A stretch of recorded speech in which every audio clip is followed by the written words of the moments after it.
एक और नई चार्जशीट फाइल हुई है ईडी के द्वारा,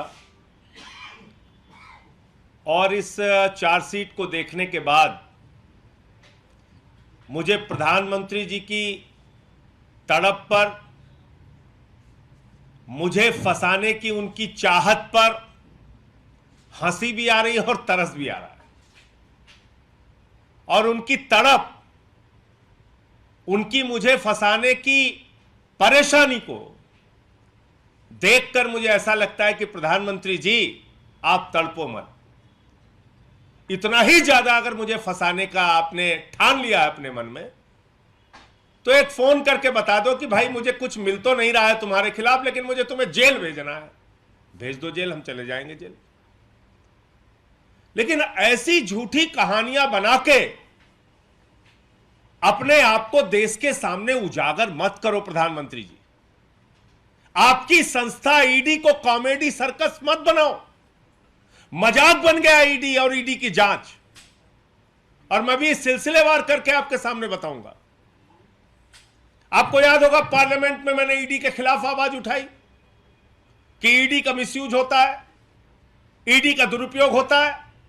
उसके बाद प्रिविलेज कमेटी की नोटिस मुझे मिली, वो प्रिविलेज कमेटी की नोटिस का मैंने जवाब दिया है, और वहां पर मैं प्रिविलेज कमेटी जब बुलाएगी मैं जाऊंगा भी।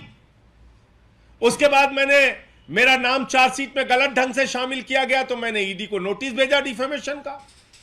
फिर उन्होंने मुझसे गलती मानी कि साहब गलती से लिखना था राहुल सिंह, लिख दिया संजय सिंह। अब उनको अपनी बेइज्जती बर्दाश्त नहीं हो रही है। इतिहास में पहली बार ईडी को अपनी गलती माननी पड़ी, यह बर्दाश्त नहीं हो रहा है। तो आज उन्होंने क्या करिश्मा किया?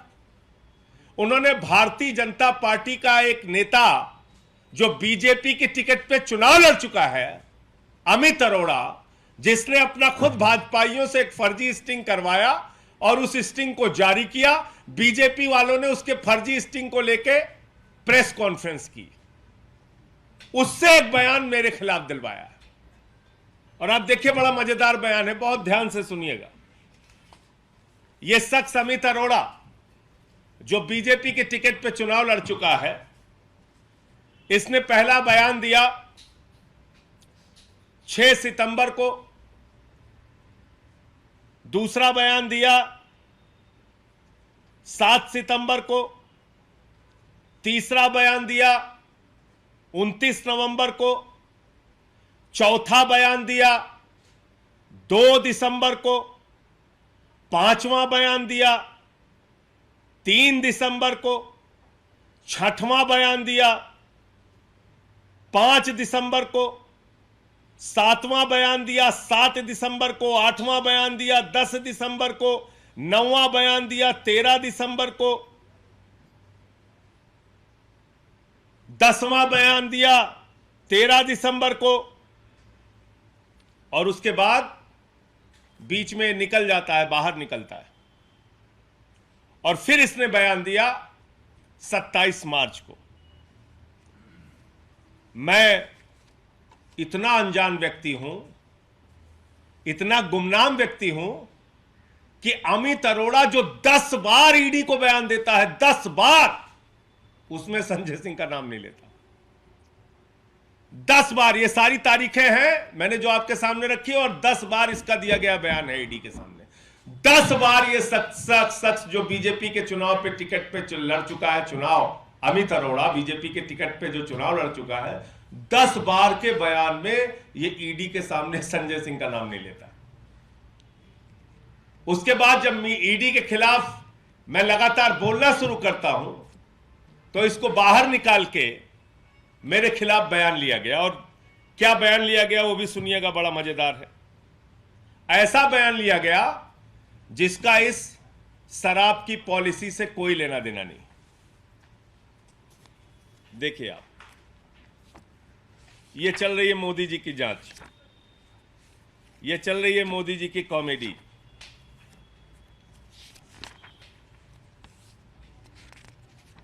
ये अमित अरोड़ा कह रहा है कि 2020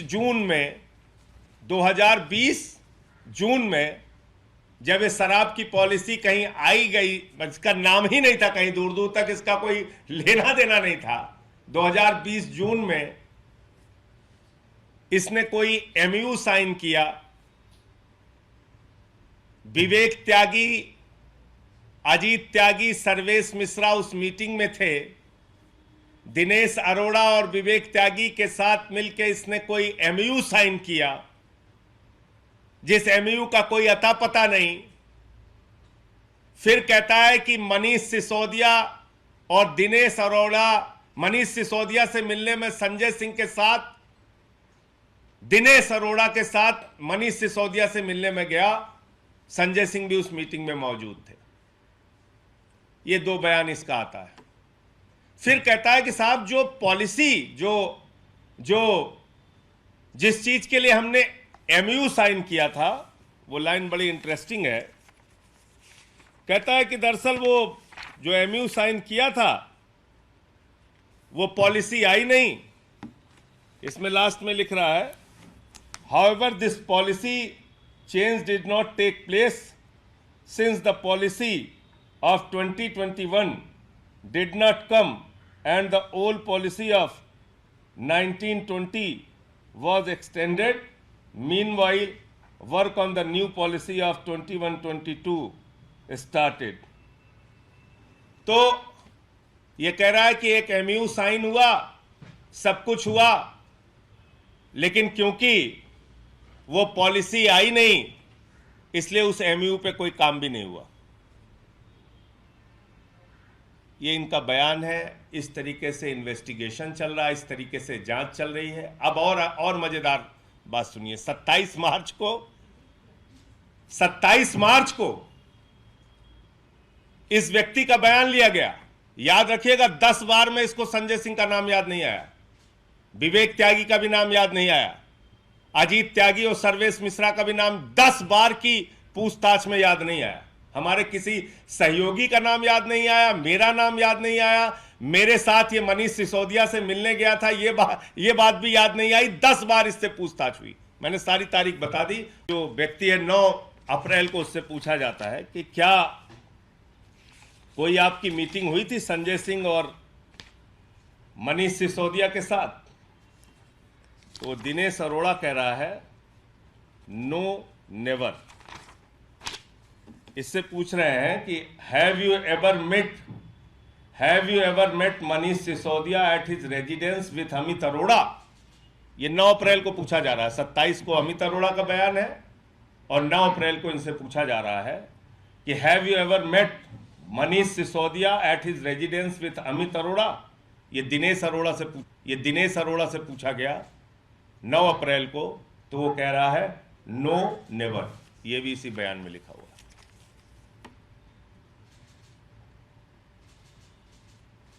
तो मैं तो कह रहा हूं कि इस देश के न्यायालय को अब इस बात का संज्ञान लेना चाहिए कि किस तरीके से भारतीय जनता पार्टी के इशारे पर, प्रधानमंत्री नरेंद्र मोदी के इशारे पर ईडी नाच रही है। किस तरीके से मुझे फर्जी फंसाने के लिए बेचैन और बेताब है। ऐसी घटनाओं का जिक्र इस चार्जशीट में किया जा रहा है जिसका लीकर पॉलिसी से कोई लेना देना नहीं। ऐसे एमयू का जिक्र किया जा रहा है जिसका कोई लीकर पॉलिसी से लेना देना नहीं, और जो व्यक्ति बयान दे रहा है वही व्यक्ति कह रहा है कि नहीं, ये पॉलिसी नहीं आई जिसको लेकर एमयू साइन हुआ था। घटना कब की बता रहा है? जून 2020 की। और कब बता रहा है? 10 बार की पूछताछ में नहीं बताया, 11वीं बार की पूछताछ में मेरा नाम ले रहा है। ये इन्वेस्टिगेशन चल रही है। तो मोदी जी, मैं आपकी तड़प को, आपकी बेचैनी को समझ सकता हूं। आप मुझे जेल में डालना चाहते हैं, आप बहुत बेचैन हैं, आप तड़प रहे हैं, लेकिन आपकी तड़प पे मुझे तरस आ रहा है। आप एक फोन कीजिए मुझे कि संजय सिंह तुम्हारे खिलाफ सारी जांच करा ली, कुछ नहीं मिला, बट मोदी की इच्छा है तुम जेल चले जाओ। मैं चला जाऊंगा जेल, डाल दो मुझे जेल में, शौक से चला जाऊंगा। लेकिन ये गंदी हरकत मत करो। पूरे देश के सामने आपका सच उजागर हो रहा है। जो व्यक्ति फर्जी स्टिंग करवा के अपनी स्टिंग जारी करवाता है, उस पर बीजेपी वाले प्रेस कॉन्फ्रेंस करते हैं। 10 बार की पूछताछ में उसको संजय सिंह का नाम याद नहीं आता, उसके बाद उसके मेरे खिलाफ बयान लेते हो। मेरे सहयोगियों के यहां छापेमारी करते हो। ऐसी बातें वो लिख रहा है जिसका लीकर पॉलिसी से कोई लेना देना नहीं। क्यों ये सब कर रहे हो? क्या हासिल हो जाएगा? तो जैसा मैंने कहा, जितना तथ्य आता जाएगा हर मुद्दे को लेकर मैं कानूनी कार्रवाई में जाऊंगा। यह एक दूसरा तथ्य सामने आया है जिसमें फर्जी, बेबुनियाद, झूठी बातें लिखी गई हैं, जिसको खुद जिस व्यक्ति के नाम से लिखी गई हैं कि दिनेश अरोड़ा साथ में मीटिंग गया था, वो डिनाई कर रहा है। ऐसी बातें लिखी गई हैं जिसका लीकर पॉलिसी से कोई लेना देना नहीं, बावजूद इसके आधार बनाकर हमारे सहयोगियों के यहां छापेमारी का काम किया गया, हमारे साथियों के यहां छापेमारी का काम किया गया। इस मुद्दे पर भी मैं कानूनी कार्रवाई इन लोगों के खिलाफ करूंगा और पूरे देश के सामने ऐसे ही एक्सपोज करता रहूंगा, बेनकाब करता रहूंगा नरेंद्र मोदी जी की नीयत को और उनके इशारे पर नाचने वाली ईडी को, जो कॉमेडी सर्कस बन गई है। तो मैं आज ये जो चार्जशीट आई थी, इसके जो तथ्य थे वो आपके सामने रखना चाह रहा था, इसलिए आज की ये प्रेस वार्ता थी। आपका कोई प्रश्न हो तो आप पूछ सकते हैं। संजय जी, पहले आपका नाम आता है चार्जशीट में, फिर कहा जाता है गलती से डाल दिया, फिर आपके करीबी पे छापा, फिर आज ही नहीं चार्जशीट। तो आप ये कहना चाह रहे हैं कि अब सीधा इशारा ये है कि संजय सिंह की अगली बारी है? बहुत साधारण सी एक लाइन में आपको समझ में आ जाएगा। क्या मैं इतना गुमनाम व्यक्ति हूं कि एक आदमी से ईडी पिछले साल के सितंबर महीने से, और अब आ गया मई, पिछले साल के सितंबर महीने से अब तक 10 बयान ले चुकी है। और ये पूरा बयान है, रखा है, देखिएगा, ये पूरा का पूरा बयान रखा हुआ है उसका। इसमें और भी लोगों के बयान है, लेकिन उसके बयान है, पूरे के पूरे बयान है। ये पढ़िए आप। 10 बार के बयान में ना तो उसको संजय सिंह याद आते हैं, ना विवेक त्यागी याद आते हैं, ना सर्वेश मिश्रा याद आते हैं, ना अजीत त्यागी याद आते हैं। और 11वें बार के बयान में फंसाने की साजिश के तहत एक ऐसी एमयू और ऐसी पॉलिसी का जिक्र किया जा रहा है 2020 जून का, जिसका लीकर पॉलिसी से कोई लेना देना नहीं। लीकर पॉलिसी का तो जन्म ही नहीं हुआ था तब। तो ये फंसाने की साजिश नहीं तो और क्या है? ये बदनाम करने की साजिश नहीं है तो और क्या है? और इसको लेकर अगर मैं कानूनी कार्रवाई नहीं करूंगा तो मेरे पास रास्ता और क्या है? ईडी के अधिकारियों को जो डांट पड़ती होगी, जो कहा जाता होगा, वो कर रहे हैं। लेकिन ये सब कुछ करने में वो कितना फंस रहे हैं, वो भूलते जा रहे हैं। आपने बता दिया संजय सिंह, दिनेश अरोड़ा और मैं गया था मनीष सिसोदिया के घर, मैंने मीटिंग कराई। जिस व्यक्ति का नाम ले रहे हो, वो 9 अप्रैल को जब उससे पूछा जा रहा है, वो कह रहा है नहीं साहब, ऐसी कोई मीटिंग नहीं हुई, कभी नहीं हुई।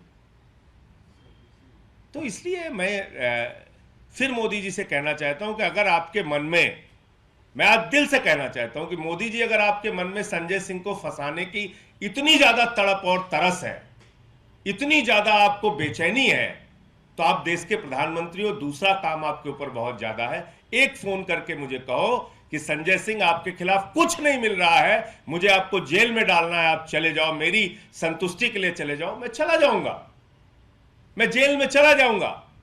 आप फोन करके बता दो कि मुझे कुछ नहीं मिल रहा है, फिर भी जेल में डालना है, मैं चला जाऊंगा जेल। लेकिन पूरे देश के सामने आपका घिनौना खेल उजागर हो रहा है। मोदी जी, ये मत करो, ये अच्छा नहीं। आपको देश के लिए और सारे काम करने हैं। एक फोन करके कहो कि कुछ नहीं मिल रहा है, फिर भी हमें जेल भेजना है, मैं चला जाऊंगा जेल। आप दूसरा कोई काम करो, देश के बहुत सारे काम है, उसको करो। एक आदमी को फंसाने के लिए इतनी साजिशें, इतना खेल। पहले झूठा नाम डलवाते हो, फिर कहते हो ईडी से गलती हो गई, फिर 3-3 चार्जशीट में गलत नाम, तीनों जगह कोर्ट में लिख के देते हो गलती हो गई। फिर 10 बार एक आदमी बयान देता है, वो मेरा नाम नहीं लेता। 11वें बार जब वो बयान देता है, और उसी पीरियड में वो थोड़े दिन के लिए शायद बीमारी के कारण बाहर भी गया था, और ऐसा व्यक्ति जो बीजेपी के टिकट पे चुनाव लड़ चुका है। ये है इनकी सच्चाई। तो इसलिए तो अब साफ है कि फंसाने के अलावा इस जांच में क्या है? ये झूठ का पुलिंदा है और कुछ नहीं है।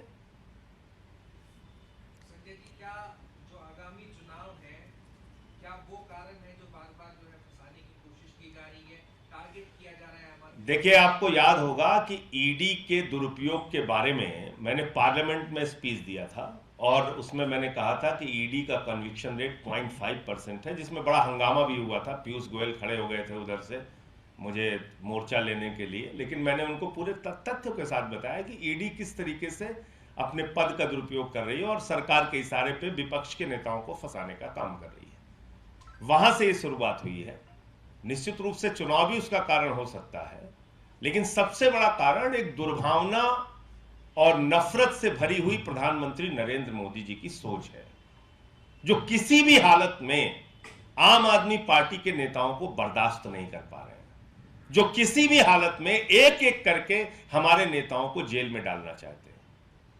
और इसलिए देखिए, आपने क्या कहा था, 14 फोन मनीष सिसोदिया ने तोड़ दिए, कहानी बनाई थी सारे टीवी चैनल। तो ये बदनाम करने का एक जो प्रोग्राम चला रखा है, बदनाम करने की एक फैक्ट्री जो बना रखी है ईडी को, तो वो तो अब नहीं चलेगा। अब तो आपकी एक एक झूठ को देश के सामने रखेंगे। आपको फांसी पे चढ़ाना है, चढ़ाओ, कोई दिक्कत नहीं, लेकिन आप जो भी झूठ बोलोगे, जो भी कुछ गलत करोगे, उस पर कानूनी कार्रवाई भी करूंगा और देश के सामने मीडिया के माध्यम से आपका सच भी उजागर करूंगा। और ये आप किसी 10वीं के बच्चे को भी अगर आप बोल देंगे, और ये पूरा रखा हुआ है, तो उसको समझ में आ जाएगा कि जिस आदमी को संजय सिंह का नाम, संजय सिंह के सहयोगियों का नाम 10 बार की ईडी की पूछताछ में याद नहीं आया, अचानक उसको 27 मार्च को कैसे याद आ गया। आप सोच सकते हैं, इसमें ज्यादा दिमाग लगाने की जरूरत नहीं है।